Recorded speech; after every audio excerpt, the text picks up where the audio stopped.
બ્રાહ્મણોના ઇષ્ટદેવ ભગવાન પરશુરામ જન્મ જયંતિની ઉજવણી કરવામાં આવી હતી। શહેરમાં આરટીઓ રિલોકેશન સાઇટ માધાપર નારાયણવાડી તેમજ મહાદેવ ગેટ પાસે આવેલા મંદિરમાં સવારના હોમ હવન પૂજા અર્ચન સહિતના કાર્યક્રમો વિધિ વિધાન સાથે યોજાયા હતા। બપોરે મહાદેવ ગેટ પરશુરામ ચોકથી શોભાયાત્રા શહેરના જાહેર માર્ગો પરથી પસાર થઈ ટીન સિટી ગ્રાઉન્ડ ખાતે પૂર્ણ થઈ હતી। ત્યારબાદ મહાપ્રસાદ રાખવામાં આવ્યો છે।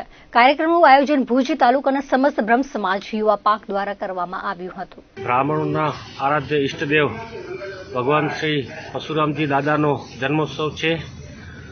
આ જન્મોત્સવના ભાગરૂપે ભુજ તાલુકા સમસ્ત બ્રહ્મ સમાજની યુવા પાંખે ભુજ શહેરમાં આજના આખો દિવસ અલગ અલગ કાર્યક્રમોનું આયોજન કરવામાં આવ્યું છે। એમાં પ્રથમ દ્રષ્ટિએ ભુજ રાજગોર સમાજ આરટીઓ પરશુરામ મંદિર મધ્યે હોમ હવન અને માધાપર પરશુરામ મંદિરે પણ ધાર્મિક ઉચ્ચારણો સાથે હોમ હવન અને મહાદેવ ગેટ પરશુરામ દાદાની પ્રતિમા જ્યાં છે ત્યાં પણ હોમ હવનનું આયોજન કરેલ છે।